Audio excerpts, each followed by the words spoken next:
Antigo ao Novo, é isso aí, o podcast do antigoaonovo.com. Lá no nosso site você encontra todos os nossos episódios. Estamos também no YouTube, no Instagram, no Facebook. É só você procurar do Antigo ao Novo. Eu sou Carlos Reuel e eu não estou só. Hoje eu estou aqui com o nosso brother Sheldon. Fala aí, Reuel, tudo beleza? Como é que você tá? E temos convidados especiais, né, Sheldon? Estamos aqui com a Ana Beatriz. Peso aqui, olha, especialistas. Boa noite, gente. Oi, pessoal. E também participação especial de Fernando Bueno. Boa noite a todo mundo aí, aos ouvintes e os amigos que estão aqui. Então estamos aqui com essa galera toda para falar de uma obra incrível da literatura mundial, uma obra com muitos fãs aqui no Brasil e até entre nós mesmos, né? Vamos falar de coisa que a gente gosta também, é claro, né? E é a obra do Senhor dos Anéis. Na verdade, a obra é do Tolkien, né? Pois é, há uma obra toda uma grande obra, né, dele, uma mitologia toda construída e que tem muitos desdobramentos.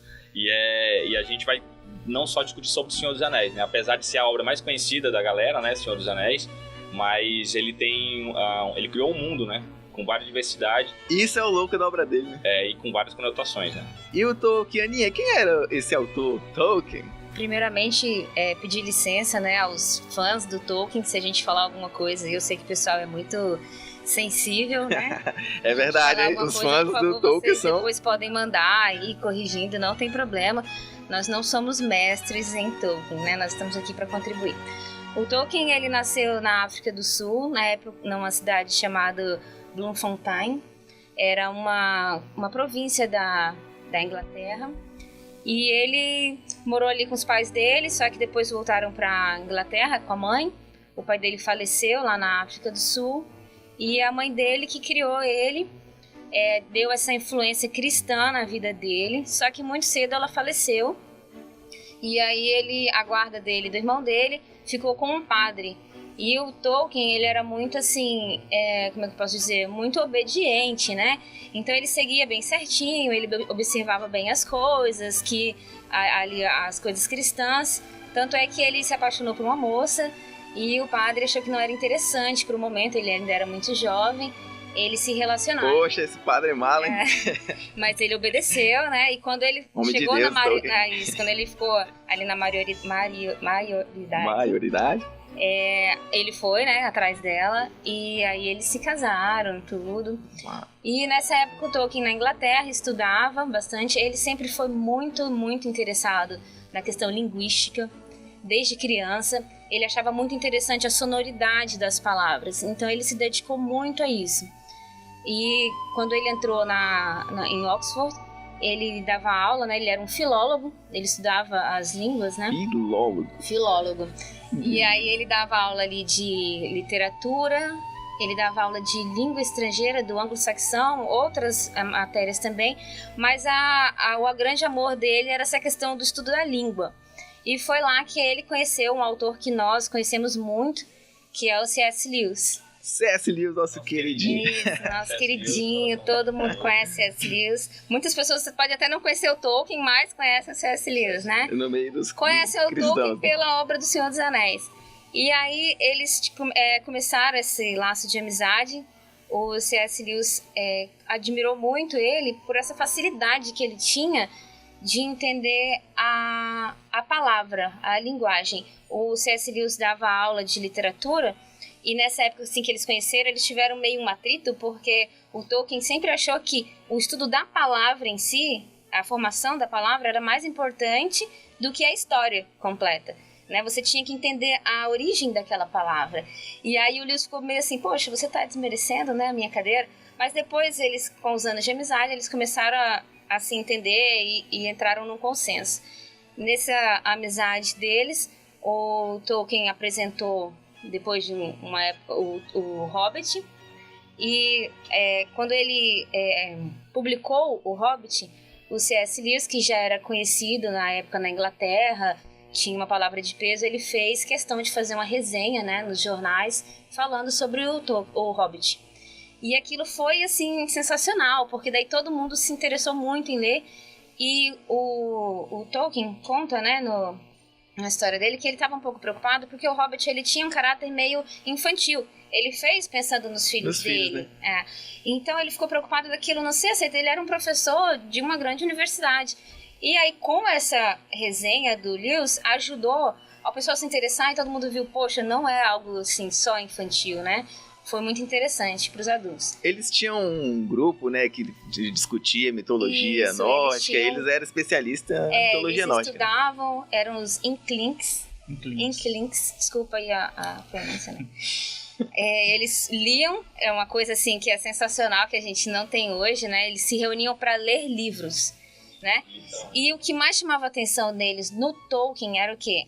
Onde eles se reuniam, Fernando? Eles se reuniam numa casa de chá, né? É. E eles... Pubs também, né?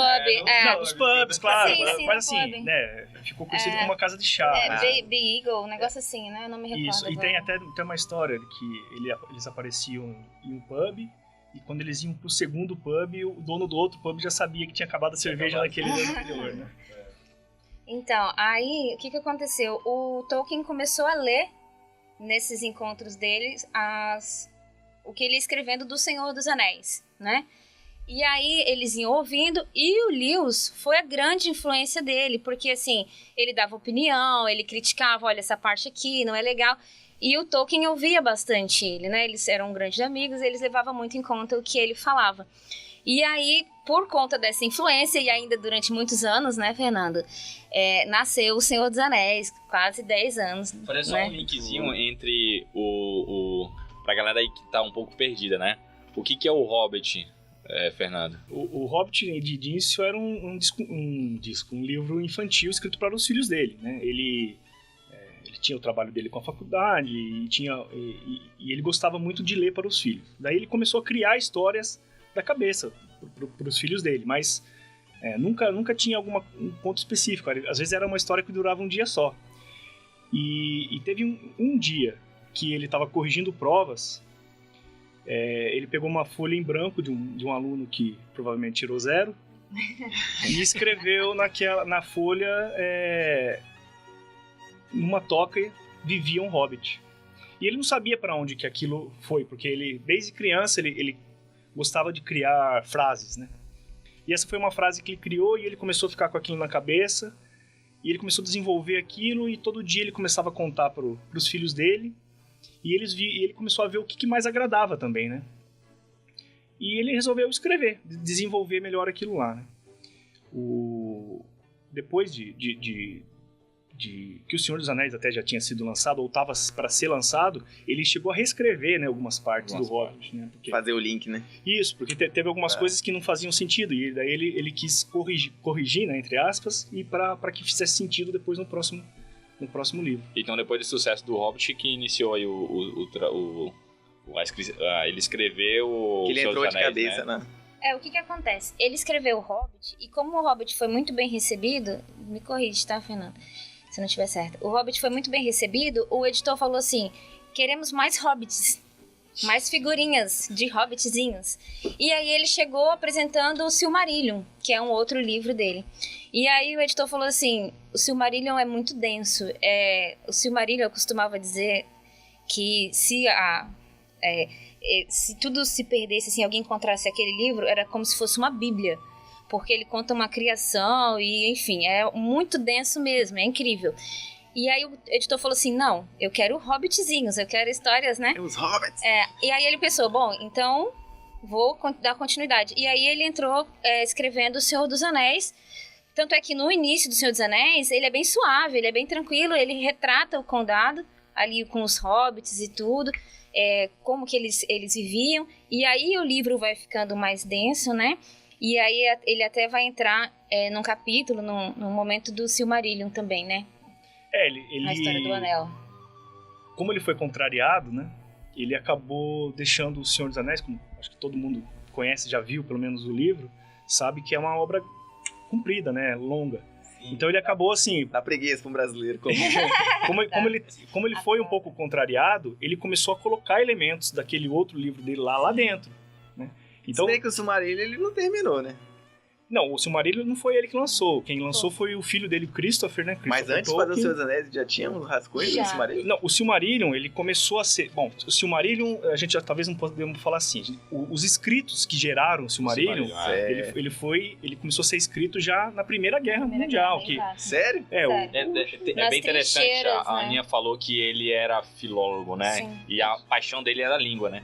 Dizem que, na verdade, toda a história do Senhor dos Anéis, do Hobbit, Silmarillion, era, na verdade, uma história para ele encaixar as línguas que ele Sim, estudava, que ele estava exatamente. criando. Porque parece que o élfico, ele já tinha criado antes. Não, né, assim. ele, como bom, por esse amor dele às línguas, ele depois que ele conheceu, principalmente o finlandês, ele começou a fazer uma junção do finlandês com o inglês antigo, com algumas coisas de outras línguas ali da Europa, e ele criou realmente uma língua com gramática, com palavras, com tudo, com fonemas, tudo bem definido. Hoje eu pensei que ele tinha criado enquanto ele procrastinava de escrever os livros, que ele demorou pra escrever pra caramba. Daí quando essa língua estava pronta, né, podemos dizer assim, ele falou assim, não, agora eu preciso pensar em qual que é um tipo de povo, qual que seriam os seres que falariam aquela língua. E como como ela foi gerada, né? Exato. Também, E como, segundo, né, a opinião dele, aquela língua era uma língua bela, então ele precisava de um povo belo, um povo inteligente demais, bom em todos os sentidos, né? Foi aí que ele teve a visão dos elfos, né? Eu tava lendo que ele criou o Sindarin, né? Que é uma língua élfica, com 20 anos. Ele já tinha criado o Quenya, que é uma língua élfica, e o galês, eu não me lembro se é esse nome. E aí, com a junção deles, ele faz o Sindarin com 20 anos de idade. Caramba. Imagina, né? Eu fico impressionada. Ele é muito inteligente, né? É muito inteligente. Às vezes a gente não consegue aprender uma outra língua, ele criou, né? Consegue Aprende aprender a nossa. exatamente, a gente consegue não escrever a nossa direito. Eu sempre ganhei uma moral com os fãs do Tolkien, porque quando eles me conhecem, Hellwell. Exatamente. Aí eles sempre dizem, tu sabia que o R do J.R.R. Tolkien é Hellwell? Aí tu fala, não sabia. Exato. Nossa, aí já Olha. faz amizade. Mas é do xará e tal. Cara, isso aconteceu na escola, isso aconteceu na faculdade, isso aconteceu de vez em Aconteceu na quando. rádio. Aconteceu na rádio. É uma quando eu influência conheci o Thiago. cristã na vida dele. Mas extrapolando a minha função aqui, tem alguma coisa a ver ou não? Sim, tem. Não. No Não, meu caso, não. ah, não, A minha no mãe- teu a não. minha mãe não tinha lido. Foi uma Seus incrível Anéis. coincidência, então. É porque Reuel é um É o dos nome nomes de Jetro, né? O sogro de Moisés, ele chamava Jetro e no momento ele usa o nome de Reuel. E aí, como eles eram muito cristãos, tanto é que quando ele teve os filhos dele, os 4 filhos, ele manteve o Reuel nos 4 filhos que ele teve, né? Por esse apego ao cristianismo que ele tinha, né? Essa O Tolkien era obediência. cristão. O Tolkien era cristão. E o C.S. Lewis, que era muito amigo dele, ele era teísta, né? Ele acreditava... Primeiro ele era ateu, depois ele Sim, era teísta. depois ele era teísta, mas aí com esse Aí uma hora- relacionamento deles, o Tolkien começou a incutir, nas conversas, eles conversavam muito. Evangelizar, né? É o que a gente chama hoje de É verdade, evangelizar, chama de exatamente, né? Ele começou a incutir na cabeça dele assim, a ideia do seguinte, eles tinham muito essa questão da história, que essas histórias que eles liam, que eles criavam, não era real, tinha um fundo, tinha que ter alguma moral, tinha que ensinar algo. E ele, numa conversa, ele fala pro Lewis que o Lewis está questionando ele a questão de que, olha, mas esses contos de fadas, essas histórias, não são reais, são mentiras, e a gente usa para passar o tempo, né? Ele fala, mas existe uma história que é real, que são os evangelhos, né? Que foram escritos por Deus. E contam uma história de um homem que é real, que morreu e ressuscitou, né? E depois Lewis vai usar essa alegoria em Nárnia, né? Eles davam um mito. Exatamente, o mito se fez carne, morreu e ressuscitou. Impactou. Se tivesse entrou nesse- virado história, né?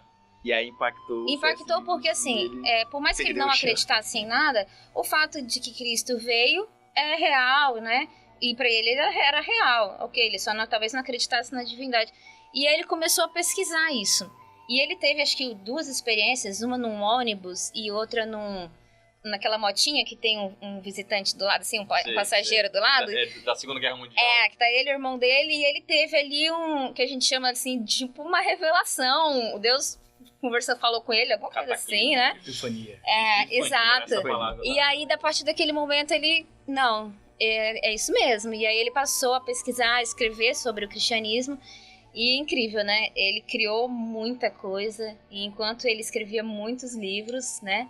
O Tolkien estava dedicado ali à sua obra-prima, né? Que é O Senhor dos Anéis. Eu não li os livros, né? Eu vou ler.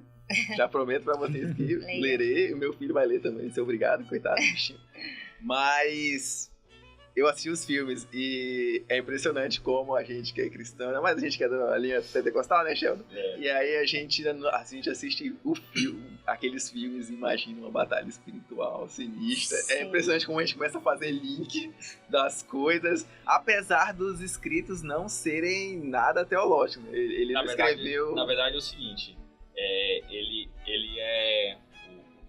O Tolkien, como ele era cristão, e isso ele mesmo já declarou, que ele projetou toda a história que desenvolve, não é nem só na Terra-média, né? É toda a mitologia, né? Sim. Tem um nome, o mundo dele, né? É Arda, né? Arda, né? Isso. Desenvolveu tudo com base no pensamento e na ética cristã. Arda seria, nesse caso, o universo, né? Daí Isso. tem Amã, que são as terras sagradas. Criadas, né? Isso. Então, e tem a Terra, né? Essa história, essa narrativa toda dele foi criada com base na forma de narrativa cristã, de cosmovisão cristã. Então, você, por exemplo, ali você tem na Bíblia uma orientação de criação, queda, redenção e a consumação. E quando você... E aí eu até pesquisei um pouco mais, não li ainda o Silmarillion, né? Talvez eu leia, não sei. Mas pesquisei um pouco mais, conversando com o Fernando, algumas coisas que ele me passou, eu percebi que há uma relação muito forte entre essa narrativa que você vê na Bíblia e a narrativa dele. Não é uma alegoria, né? Lembrando que quem faz alegoria é o C.S. Lewis. Sim. Né? Em Crônicas de Por isso que é mais fácil. Você identifica na hora, mais porque simples, né? é mais simples. Você, tipo, Aslan é Jesus. Na grande maioria da movimentação dele, ele Tu entende, né? Jesus. O que representa o pecado, o que representa a redenção, quem é o Cristo. Isso, Sim. Mas a obra Não, porque a ideia dele não era essa. Mas ele utiliza esse pano de fundo. Então você vê, por exemplo, representações de Cristos, né? Você vê Cristo, ele tem nele a figura do profeta, do rei e do sacerdote, correto?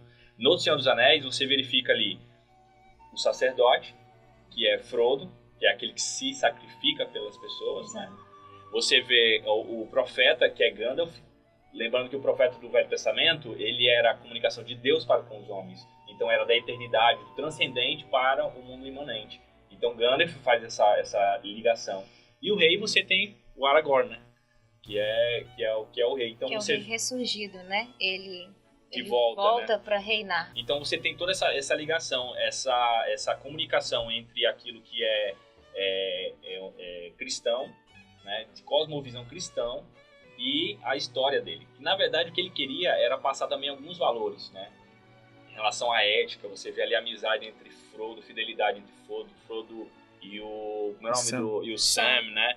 A amizade ali, o valor da fidelidade, a questão da ética. Eu estava falando com o Fernando antes de começar, que em dado momento o Boromir quis que utilizasse o anel, né? Desde o começo, na verdade, Sim. o Boromir no conselho de Elrond, ele já disse que para ser usado, né? Para ser usado o anel. Se ele era sugere tão que a gente poderoso, usasse né? o anel. Exatamente, para destruir contra Sauron, né? Sim. E aí Gandalf e aí o próprio conselho de Elrond, eles falam, não, a gente não vai utilizar, justamente contra aquela máxima lá que os fins justificam os meios, né? Então isso é ética cristã, isso é ética ocidental. Então vamos pra trama em si, do primeiro aí, Senhor dos Anéis. Sociedade do Anel. O que é o anel, afinal? Não, vamos começar pela trama, vai lá. O que é o enredo do Senhor dos Anéis? É uma coisa até difícil de resumir, mas assim... A sinopse. O livro se baseia numa... Ele é centrado nesse anel. É um anel de poder. descobre-se que esse anel ele corrompe as pessoas, né? Então é por isso também que ele não pode ser utilizado, né? Porque não adianta você tentar usar, porque o anel vai corromper, vai te corromper. Decide-se que ele tem que ser destruído, e para ser destruído ele tem que ser destruído no lugar onde ele foi feito. Deixa eu só te interromper, Fernando, com todo respeito. Assim, eu até levantei a mão, você viu que eu levantei a mão. Vocês estão vendo o nível de educação que esse programa precisa, Valdir. Olha, é verdade. A gente está aqui nos ensinando como é que deve ser. Fernando, claro, prossiga. Essa questão do anel, dele corromper a pessoa, você falou isso, me startou uma coisa. O que acontecia? Até mesmo o Frodo, quando ele usa, e uma hora ele quer atacar o Sam, né? É como se fosse, na nossa visão cristã, e é como se fosse a questão do pecado. Então, assim, a melhor pessoa que tem, se ela se deixar usar pelo... Não, os fins justificam os meios. Eu vou fazer isso aqui que é errado, ele acaba se corrompendo por inteiro. Então, assim, em nenhuma forma ninguém poderia usar o anel. Então, de nenhuma forma ninguém poderia usar de artifícios que que nós consideramos, né, pecado, que são contra o evangelho, para alcançar algo, né? Porque aquilo prejudicaria. Não, sim. Eu parei no que foi decidido que tem que ser destruído, né? Fizeram uma sociedade ali, as pessoas que poderiam ajudar. E daí surgiu, desse meio surgiu, quem que levaria esse anel, então? Então, a própria pessoa que já estava portando o anel, que é o Frodo, no caso, ele falou, não, então eu levo, né? Só que ele faz parte dos hobbits, né? É uma raça considerada mais frágil, né, da Terra-média. Eles estão a passeio na história. Eles são pequenininhos, tem 1,20 m, né? meio bobinhos. Não é bem assim, mas assim, na verdade eles têm outras preocupações. Isso, né? Eles não queriam nem sair do condado, exato, né? Tipo, tá rolando a revolução ali, a política e tal, aí tu tá lá assistindo Big Brother. Eles são, entre aspas, acomodados. Eles querem comer, eles querem beber, eles querem ler, ficar na frente da lareira. Mas eles querem conforto também, né? Eles são pequenos, né? Sim, considerado assim, pelos né? outros eles eram, né? Mas daí, assim... Não, mas aí tem um princípio cristão também, que é em 1 Coríntios, Paulo fala a respeito de que ele escolheu coisas fracas para envergonhar os fortes e tudo mais. É outro princípio cristão que ele utilizou. Ele escolhe o menos possível, né? E nisso daí os outros povos também escolhem, né, os seus representantes para ajudá-lo, né? Então, se nós temos que ir para esse lugar, vamos todo mundo junto, né? Vamos todos, até a saída da Sociedade do Anel, você me falou hoje, né? Pois rapaz. Você vê como o Tolkien, ele foi jogando ali algumas informações que revelavam a verdade daquilo que estava por trás da trama, né? A saída de Valfenda, né? Quando a comitiva sai de Valfenda para poder levar à Montanha da Perdição o anel, é dia 25 de dezembro. Interessante, né? E a chegada na Montanha da Perdição, quando ele vai jogar, é 25 de março, que por uma tradição europeia é o dia da crucificação de Cristo, né? Pelo calendário juliano. O dia de sacrifício. Loucura! E aí, os caras partem eles partem numa jornada. Eles andam praticamente por toda a Terra-média, né? Em algum ponto eles acabam se dividindo em dois grupos, até 3, né? Perde alguns pelo caminho, né? Também. Perdem e cada um tem como eles se dividiram, cada um viu que ia ajudar de alguma forma, né? Teria sua responsabilidade. Isso, cada um viu a sua necessidade e mesmo separados, eles cada um todos foram importantes, né? No fim das contas, né? Eu tava pensando sobre isso essa semana. Sem o que, por exemplo, sem o que o Aragorn estava fazendo, não era possível os que ficaram num determinado local, lá os hobbitzinhos com o Gandalf, vencer. Sem a batalha deles ali atrasando tudo, não era possível o Frodo chegar lá, porque quando o Frodo chegou no local para destruir o anel, todos os exércitos saíram. Todos os exércitos saíram porque eles chamaram o exército lá pra frente. Então, assim, apesar deles não saberem como, A comitiva se separou, eles não tinham notícia um do outro. Não tinha mas WhatsApp, não tinha WhatsApp. Não tinha Telegram. Mas cada um tava no seu propósito. Exatamente, mas eles sabiam que eles tinham que fazer uma parte deles para contribuir para que o Frodo finalizasse a grande missão. E é até interessante que eles falam que é um fardo, né? O anel, a demanda do anel é um fardo. E essa palavra é muito utilizada por C.S. Lewis.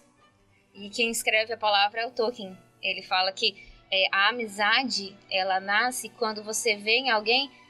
você não tem um amigo porque eu quero ter um amigo e pronto. Você vê um amigo quando você fala para ele assim, nossa, você pensa da forma como eu vejo? Você também acha isso? Você também divide isso faz sentido para você? Esse fardo faz sentido? Não significa que vocês vão concordar na resposta, mas significa que vocês têm uma mesma visão de alguma coisa, de um ponto. E aí nasce essa amizade que ele coloca e que o Tolkien transmite na obra dele, né? A amizade do Frodo e do Sam, a amizade totalmente impossível do Legolas e do Gimli, né? Acho linda aquela parte. E é o anão e o elfo. Isso, e um elfo. Que é aquela São parte que ele duas fala raças. assim, o anão fala, nunca imaginei que eu ia morrer do lado de um elfo. E aí o elfo fala, e do lado de um amigo? Aí ele fala... Aí choram, aí todo mundo chora. Aí eu choro. Já vou chorar. E isso, na verdade, remete a histórias já bem mais antigas. Exato. Né? Ele usa tudo que ele... Toda aquela carga de história mesmo, né? Que ele trouxe. Ele se odeia por causa de um motivo, E né? ele se odeia por conta de um motivo que, bom, lá tá lá atrás. perdido lá atrás, na primeira era. Sobre o propósito, né? E aí eu acho que o mais louco a esse respeito é justamente sobre o propósito de Gollum, né? Que ele o Fernando pode falar muito melhor sobre o Gollum, mas ele é aparentemente uma figura do mal, nojenta, né? E no final de tudo... Ele se deixou corromper mesmo, né? Totalmente, né? Ele ficou com o anel, né? Porque ele encontrou o anel no rio.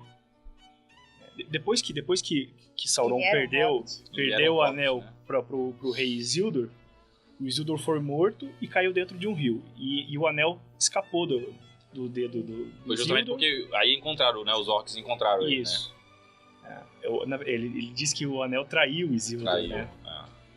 E daí o Sméagol, né, que é o Gollum, encontra esse anel e fica portando esse anel durante 500 anos, né? Então, o Frodo ficou ao todo ali 2-3 anos usando, né, portando mesmo o anel. E já foi ruim. E já afetou ele. Imagine alguém que ficou por 500 anos com ele. E isso numa visão cristã, é justamente o que o pecado e o mal faz às pessoas, né? Numa visão cristã. E aí você tem lá no final, né? O clímax, que é justamente o clímax na destruição do anel, quando eles chegam à Montanha da Perdição, né? Que se for ver, ela tem uma visão muito, muito próxima do que o Dante, né, descreveu no Inferno de Dante, né? Inferno de Dante. E ele tem que jogar no lá dentro. No momento, né? dele jogar o anel, Tolkien pensou nas duas últimas frases do Pai Nosso, né? Quais são as duas últimas frases do Pai Nosso, Naninha? Vou ter que orar o Pai Nosso. Não nos deixei cair em tentação, sim, mas... e livrai-nos de todo o mal, né? Então, quer dizer, até ali o anel estava tentando ele. Não, usa, você vai ter poder. Então ele tentou Frodo até o fim, né? E ele sabia que destruindo ele ia livrar a terra toda de todo o mal. Mas no fim das contas, o Frodo ele caiu em tentação, né? Porque ele fala assim, não, o anel é meu, e coloca, né? Aí que entra a importância do Gollum no desfecho de tudo, né? Porque se não fosse o Gollum ali, provavelmente o Frodo teria sido que o Gollum tinha sumido, né? E ele aparece do nada. Né? Isso. E nesse exato momento que o Frodo já Gente, tinha... é spoiler. Não pode falar, spoiler. Esse programa todo é cheio de Se spoiler. você não assistiu, assista. O livro saiu em 1950, isso não é spoiler. Não é spoiler. E aí ele Fala voa. isso, o filme é parecido com o livro, assim? O filme, né, o filme é super... Bom, eu já ouvi muita gente Você falando... gosta do filme? O filme é excelente, eu muito assisto bom. pelo menos uma vez por ano. Na verdade, é como se fosse uma outra obra-prima. Né? Eu Exato. acho que é mais ou menos assim, né? O livro não... As pessoas que acompanham adaptações de livros, de todo tipo de livro, para filmes, sempre Obviamente, vai dizer que o livro era melhor. Sempre o livro é melhor. Dificilmente o filme é melhor. Não é melhor o filme. Mas ele é um milagre, né? É uma Ter saído obra-prima daquele jeito. à parte, né? Minha opinião... Mas eu queria Fala, sim. fechar esse arco aí do Gollum, que é muito sim. importante. Então o Gollum reaparece, né? E aí talvez tenha o karma que você pode falar muito melhor, mas o Gollum, ao longo depois que ele perdeu o anel, ele pôde ter sido morto pelo Bilbo, ele pôde ter sido morto pelo próprio Frodo quando eles reencontraram. Quando eles estavam em Minas de Moria, o Frodo falou assim, puxa, eu queria matá-lo. E o Gandalf fala, não, quem é você pra desejar ele beijar a ainda morte? tem um papel nessa... Ele fala assim, eu acho que ele tem ainda um papel importante nessa história, né? E é interessante isso justamente porque... É a imagem realmente do profeta, né? E a questão da misericórdia, porque a misericórdia de Bilbo, lá atrás, ele poderia ter matado, ela produziu fruto. E o fruto foi justamente, no momento certo, o propósito de Gollum ali, e evitar o mal maior, né? Porque já imagina, se Frodo voltasse para trás, a destruição aconteceria, né? Até porque quando ele coloca... A gente tem uma figura de Gollum aí na quando Bíblia. ele coloca o anel de Judas. volta, né, o Frodo, ele chama a atenção de Sauron, né? Porque, na verdade, o poder de Sauron está dentro do anel, né? Isso é muito importante a gente, né, lembrar. O poder de Sauron está ali dentro. Então, está uma parte de Sauron dentro do anel. Então, quando ele usa, o Sauron... Ela manipula. Ele sabe onde ele tá. Ele descobre onde que ele tá. Então, todas as forças dele foi para ir retomar o anel, né? E se ele retoma... Bom, a batalha já estava quase perdida sem o anel, né? Então, se o Sauron realmente tivesse retomado esse anel, teria acabado tudo, né? Trazendo para a visão cristã, é o que nós dizemos que se nós demos vazão para o pecado, a gente abre uma brecha para o inimigo. Então, a partir do momento que ele usava aquele anel, ele dava uma brecha para o Sauron saber onde ele estava, né? Então, era essa questão. E achei sensacional. Só voltando rapidinho, queria dar minha opinião sobre o filme. Quando eu li o livro, o livro Você é muito primeiro leu bem... ou primeiro eu assistiu? li. Eu fiz o contrário. eu Ainda não terminei ainda, eu tô no segundo livro, mas assisti os filmes já. Eu li porque, assim, ia lançar, já tinha me falado do livro. E aí eu queria ler antes de assistir, porque eu sempre acho que o livro é melhor que o filme. Eu gosto de comparar também. E aí eu queria muito ler antes, porque eu quero saber a história bem. Só que quando eu assisti o filme, ou melhor, quando eu tava lendo o livro, gente, ele é tão bem descrito, né? Ele é tão descritivo, as questões das línguas. Eu sei que tem gente que acha que ele é cansativo, mas ele não é cansativo, ele é muito interessante e ele dá uma imersão muito grande. Quando eu lia o livro, gente, às vezes eu me sentia cansada, eu não sei você, Fernando. Eu sempre lia quando eu chegava da faculdade, aí eu lia um tanto e tal, e pra parar era uma luta, né? Porque você quer saber o que vai acontecer depois. E aí aquilo, nossa, eu me sentia como se eu estivesse fazendo parte daquilo. Quando eu assisti o filme, eu me lembro claramente quando mostra eles entrando nas minas. Eu falei, gente, é exatamente isso que eu visualizei na minha mente quando eu li o livro. É muito bem feito. Então, assim, eu sei... É ótimo. Cara, obrigada. Porque o que eu imaginava lendo o Hobbit, quando eu assisti o filme, eu falei... Mas aí tem outra história. Aí é outra coisa. Não mexe nisso, não. Hobbit não. Hobbit é bem diferente. A gente tá no Senhor dos Anéis. O Senhor dos Anéis eu achei ele muito É porque fiel. ele escreve melhor, né? Sim, muito... E o Hobbit, ele é mais... Assim, não mais... vou dizer que é infantil, não, mas ele tem mais também, uma forma mais... Não tô falando do enredo, eu digo assim, se tu lê lá que o anão tava na caverna, eu imagino um buraco e um anão. Então, mas aí, só que você vê... Filme, aquela caverna gigantesca... Não, mas é porque você vê que ele gasta uma página pra descrever como é que era uma parede, como é que era a capa do livro que ele pegou, que tinha o nome dos anões, como é que eram as canções dos anões. Então, assim, pra quem gosta, é óbvio. A gente entra naquela situação e você tenta visualizar aquilo. Então, pra mim, o filme foi muito feliz, assim. Eu gostei bastante mesmo. Eu chorei muito no final, gente. Eu lembro quando eu comecei a ler, a primeira vez que eu li, a pessoa que me indicou o livro falou assim, que ele descrevia tão bem as coisas, que quando ele descrevia as folhas de algumas árvores, alguns biólogos de faculdades iam atrás dele e falaram, não, mas espera aí, me fala mais sobre isso aqui, que eu quero ver se a gente vai encontrar alguma coisa, porque ele descrevia tão bem aquilo lá. E também tem uma outra crítica, né? Porque ele descrevia uma folha de uma árvore por uma página e uma batalha em um parágrafo, né? Então uma batalha toda complexa. Que na verdade o primeiro livro ele é muito extenso, né? E é sobre muita descrição, é a vida do Hobbit, aquela floresta que ele nunca sai e tal. E aí quando entra na batalha, que é nas duas torres, né? Onde entra nas batalhas, aí voa o livro, né? Pois é. Agora, falando já do Hobbit mesmo, a batalha principal, que é a Batalha dos 5 Exércitos, que é aquilo que todo mundo fala, nossa, aquela batalha juntou todos os povos, o Bilbo toma uma cacetada na cabeça, desmaia e acorda no final da batalha. Ele conta, então sem ele... Cara, e é bastante interessante. Eu me lembrei de outro não agora. O Fernando vai poder falar melhor disso. O Senhor dos Anéis, apesar de ser o mais conhecido, né? É a ponta do iceberg, né? Tipo, é um período bem pequeno dentro de toda a mitologia tolkieniana, vamos dizer assim, eu costumo dizer que seria como se você pegasse um livro da Segunda Guerra Mundial e ao lado tivesse o livro de história geral, né? Então é uma partinha mesmo de um mundo... Ele realmente descreveu um mundo completo. Desde a sua criação, né? Desde da sua criação, com desenvolvimentos, né? Tiveram 3 eras, né? Até o fim da Guerra do Anel, né? Que é chamado. Então, o quê? 5 mil anos? Até o são mais, assim... cada era é descrita de uma forma, né? Então, a primeira era é mais ou menos uns 600 anos. Só que os anos eram contados diferentes, né? A gente deve estar comentando, eu estava comentando com vocês, né? Os dias tinham 18 horas, então eles não eram não eram igual ao nosso aqui.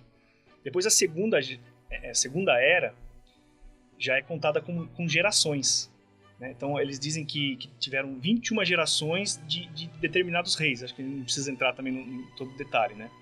Só que esses reis, cada um vivia 500, 400, 600 anos, né? Então 21 gerações, então é um bom período. E a última era, que é a terceira era, que acaba com a Guerra do Anel, durou no mínimo 3 mil anos, né? O que é interessante é que tem uma personagem, que é a Galadriel, que ela nasceu lá na primeira era, lá no comecinho. Tava viva e ela tava dos Anéis, né? Por conta da imortalidade do céu. No início do filme, eu não sei se o pessoal observa, que quando eles estão mostrando os anéis, ela tá entre os elfos e depois, lá na demanda do anel, ela tá falando com Frodo. Sim. É engraçado essa questão dos elfos. Também? Os portadores dos 3 anéis dos elfos são a Galadriel, que tem um, o Elrond tem outro, e o Gandalf tá com um deles, né? Que foi esse anel do Gandalf foi dado por um elfo chamado Sindar. Ah, sim, mas o Gandalf e o Elrond não estão no princípio, né? Não. Ok. O Gandalf é um Maia, né? O Gandalf é um Maia, isso. Maia. Não é uma tribo. Que não é gente. Mas é engraçado até essa relação. A criação, ela fazendo justamente pelas lentes da cosmovisão cristã que Tolkien teve, né? A macro narrativa da palavra da Bíblia. E a criação, ela tem umas similaridades. A criação da mitologia tolkieniana com a criação. Você tem lá o Eru e Ilúvatar. Eru seria um deus soberano, né? Isso, o deus supremo, né? E aí ele cria ele é um maestro, né? Ele com o pensamento... Bom, existia Eru, não existia mais nada. E com o pensamento dele, ele cria alguns seres, que são os Ainur. Dentro desses Ainur tem os Maia, que a gente acabou de falar, que é uma classe, e tem os Valar, que seria uma classe superior. Que no caso tá Melkor, né? Que Melkor é um deles. Quem não é hardcore não entendeu nada. Gente, tá meio... Bom, com essa criação... Como é que foi a criação? Acho que é pra gente fazer esse link. Então, a criação dos Valar, dos Ainur, foi só pelo pensamento de Eru. Quando já estavam todos, eles cantavam, eles criavam música. Isso que é legal. Sim. E nessa música foi proposto um tema por Eru. E essa música foi desenvolvendo, e como eles ainda não tinham entendido o que Eru queria, aquilo, né? Eles era meio desconexa no começo, daí ela foi se criando, daí eles já foram entendendo melhor, e a música foi se desenvolvendo, E daí no meio dessa música começou a ter uma dissonância, que foi causada por Melkor. Olha aí. Melkor era Esse Melkor. entre os banqueiro. ele era um Vala, né? Que Valar, o Valar são todos, né? E Vala é um só, é um né? Vala. É o plural, né? O Valar é plural de Vala. Ele fazia parte desses Valar. E ele era o mais poderoso de todos eles, né? Daí ele, por ser o mais poderoso, ele falou, não, eu também quero propor temas. Só que o tema era de Eru. Então começou a causar dissonâncias. Daí Eru parou, propôs outro tema. A música começou a se desenvolver de novo e a dissonância também começou a causar também de novo. Começou a ter dissonância de novo. Daí ele propôs um terceiro tema e aconteceu a mesma coisa. Daí ele ficou zangado com aquela história, parou tudo e foi mostrar o que tudo aquilo que eles estavam fazendo criou. Que daí criou Arda, que seria o universo, né? Porque até então não existia nada, existia só eles. E Aman, que seria a Terra, né? Alguns desses Valas se apaixonaram por aquela Terra e foram viver lá, né? Então eles são... Ou seja... São aí começa a criação do mundo há uma mesmo, corrente, né? Há uma corrente teológica, né, que afirma que Lúcifer, ele era justamente um anjo de luz que exercia um ministério da música, né? Ligado à música. E que cresceu dentro dele uma arrogância, e aí a dissonância justamente nesse sentido. E aí foi quando ele teve a queda, né, e tudo mais, e parece que aconteceu a mesma coisa com o Melkor. Você falou de luz, né? Um paralelo aqui, o Melkor no início, ele destruiu a luz, que foram...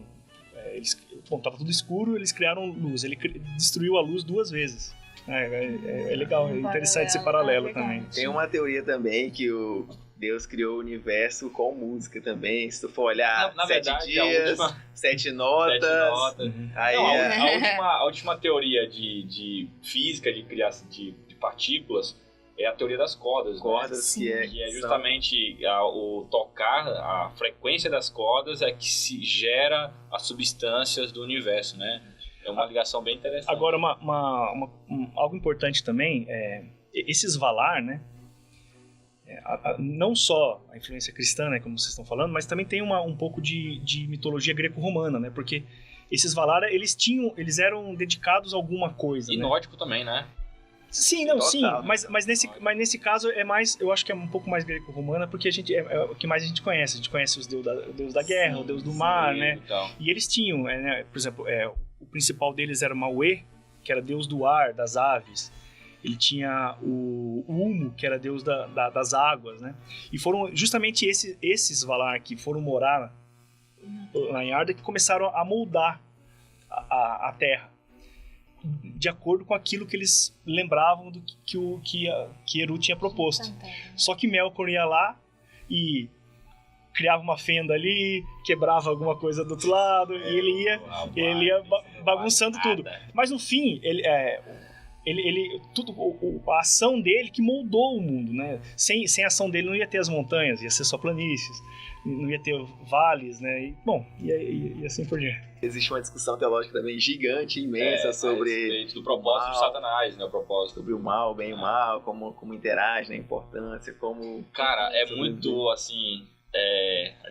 daria pra gente fazer assim, uns 3, 4 programas, porque eu tô com 1 milhão de coisas na cabeça, o Fernando deve estar também, a Aninha deve estar também. Só perguntar uma coisa pro Fernando. Fernando, tem uma situação no livro, eu não me recordo muito bem, em que a criação dos anões, que tem uma situação semelhante, eu sei que você conhece, do sacrifício de Abraão, né? Que ele tem que sacrificar os anões, ele cria os anões, e aí depois o Deus, eu não sei se é Eru, ele fala que ele deve matar aquela criação que ele fez, e aí na hora H lá ele não é necessário, ou ele não mata por uma afeição, eu não sei. Bom, esse Deus, Aulê, que era um desses Valar, ele era responsável ele era o chamado Senhor da Terra, então e de todos os elementos da Terra, então ele que criou todas as pedras preciosas, o ouro, tudo aquilo que ficava dentro da Terra, ele que criou. E como ele criou todos esses elementos, ele também ele era um artífice também. Ele ensinava como moldar esses elementos.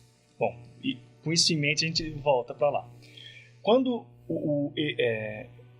quando Eru deu os temas, ele deu uma ideia de que aquela terra que eles estavam criando seria para que os filhos dele habitassem aquilo lá. Então ele, ao ler, tinha uma ideia de como que seria aqueles filhos. Então ele se precipitou e ele mesmo criou alguns. São 7 anões iniciais.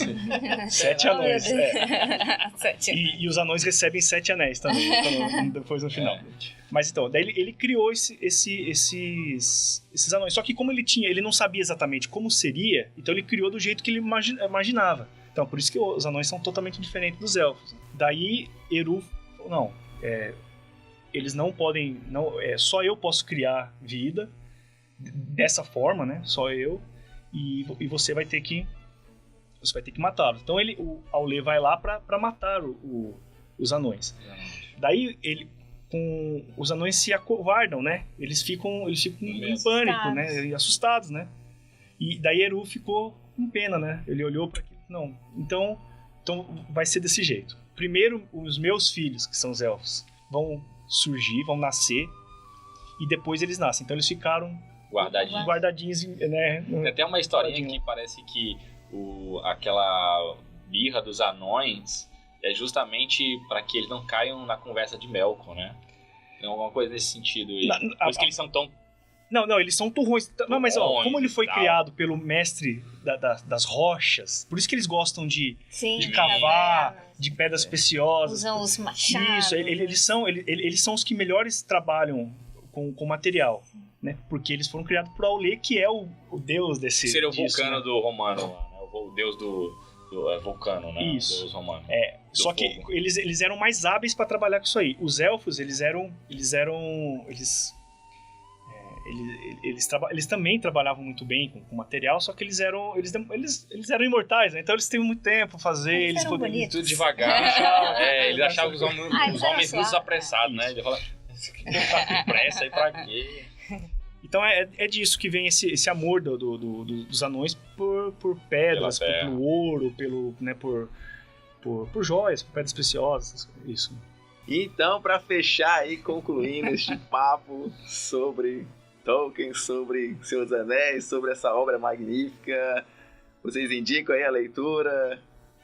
Lê mais, lê menos? Claro, a grande maioria das pessoas começou pelo Senhor dos Anéis, né? Eu, quando me indicaram, eu acabei lendo o Hobbit primeiro, porque quem já tinha lido já falou, não, começa pelo Hobbit mesmo, né? Leitinho. Mas assim, eu sugiro ler o Silmarillion também. Tem outros livros. O Christopher, ele editou o Silmarillion. Filho, né? Então ele tinha um monte de papel e ele juntou o que ele achou que não dava mais certo para lançar naquele momento, né? Ele lançou o Silmarillion em 77. Só que depois disso ele lançou muitas outras coisas. E agora, nos últimos anos, saíram mais 3 livros que são... que ele pegou histórias que tem no Silmarillion, só que contadas assim, rapidinho, que daí ele desenvolveu mesmo aquela história do jeito que o pai dele queria. Tanto que quando ele lançou esse último livro agora, que é A Queda de Gondolin, saiu o ano passado, ele falou assim, agora eu vou descansar, que eu já fiz o que meu pai queria. Aí ele morreu, né? Não, tá lá. Tá lá, ainda calma, ainda mata ele não. gente. Tem 90 e poucos anos, né? Vocês estão sabendo que vai sair uma nova tradução do Senhor dos Anéis, português? Vocês ouviram falar? Eu não. Não. Eu ouvi falar que a HarperCollins, essa empresa brasileira, mas é muito boa a versão tradução, brasileira, pessoas falando de relançar, ela comprou os Aham. direitos, né? E ela ficou de relançar, inclusive, com uma nova tradução. Mas você sabe que o Tolkien era tão, nesse caso, nerd, né? Que ele criou um guia para traduções. Né? Porque como ele criou todas as línguas, ele falou assim, não, esse sentido que eu tô dando para as palavras tem que dar sentido em todas as línguas. Então ele criou não simplesmente você colocar a palavra como ele fez em inglês, porque se a Só gente o significado. só a palavra lá em inglês para nós aqui não ia significar nada. Que é uma questão que nós temos que ter esse cuidado também com a questão da leitura bíblica. Porque muitas traduções que nós lemos, o significado daquilo que está escrito do hebraico, do grego, não é o que está ali. Então, assim, esse cuidado que nós temos hoje em dia com as versões bíblicas vem muito também, eu vejo, quando eu estava lendo, lógico, ele era um filólogo, então a preocupação das pessoas entenderem o sentido da palavra que ele queria falar era o principal. Então, com certeza, deve ter, se tiver mesmo uma nova tradução, os filhos dele devem ter tido um cuidado muito grande. E sobre essa questão de indicar o livro, eu, como professora de adolescentes e crianças, eu não só indico a leitura do Hobbit, do Senhor dos Anéis, como que leiam outras coisas. Hoje em dia, nós notamos que a juventude, incluo a mim também, mas assim, a juventude agora tem muita dificuldade de escrever e de desenvolver ideias. Por quê? Querendo ou não, o uso da tecnologia, o celular, é tudo muito rápido, você come vogais, você escreve.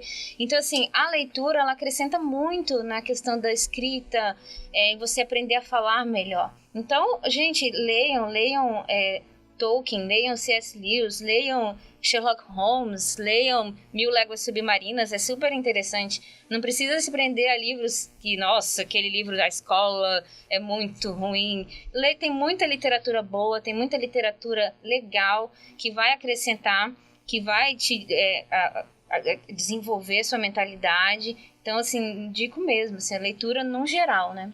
Eu tenho achado ainda, né, porque eu ainda estou descobrindo ainda esse mundo do Senhor dos Anéis, e eu estou achando assim um livro muito completo, porque de um lado você tem uma obra literária, como obra grandiosa, bonita, cheia de nuances, e aí com esse fundo, né, de valores, de princípios, né, cristãos, judaicos cristãos, ocidentais. A gente está precisando de obras nesse sentido, né?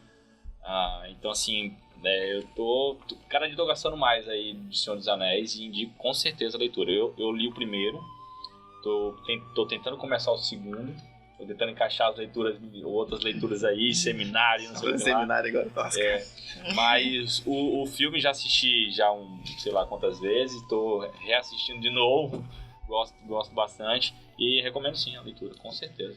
Filme com as versões estendidas, né? Qualquer coisa, se vocês tiverem dúvida, liga aqui e fala com o Reuel, ele indica livro. Você não sabe o que ler? Liga aqui, o Reuel te indica. Nós temos um programa só sobre leitura. Uma playlist. Eu indiquei alguns livros e tudo. Interessante que vai sair daqui acho que o mês que vem, o filme sobre o Tolkien, né? Eu acho que é mês que vem, né? Não falou isso, mas já tem os trailers aí. Tem os trailers. Um biográfico, né? Biográfico. E provavelmente vai ter C.S. Lewis lá. E também vai ter uma série que vai sair também. Uma série na Netflix. Acho que não é na Netflix. A Netflix é Crônica de Nárnia. A Amazon comprou. A Amazon, isso. E prometeu gastar 1 bilhão nessa brincadeira pra fazer um negócio. Só que ninguém sabe o que ele vai contar, né? Eu acho que ele não vai contar só Senhor dos Anéis. Eu escutei que não vai ser nada do Senhor dos Anéis. Eu até quero que não seja. O mundo anterior, vai ser a Primeira Guerra. Eu sou, né, eu sempre sonhei de ver alguma coisa do Silmarillion, e assim, e tem inúmeras passagens, não precisa ser, claro, não dá nem pra fazer o livro todo. Não dá, Mas assim, tem inúmeras passagens que daria temporadas e temporadas de séries aí interessantes. É bem melhor porque também você mexer numa coisa que tá tão bem acabada, né? Eu acho que outro raio cair como caiu, né? Porque o filme do Senhor dos Anéis foi um... É quase o que o Hobbit fez, né? O filme do Hobbit. Sim, quase estragou. Desculpa. É isso aí, galera. Muito obrigado, então, vocês convidados. Muito obrigado por tudo. Obrigado a você também, ouvinte. Assim encerramos esse episódio. Um abraço e até semana que vem. Bye!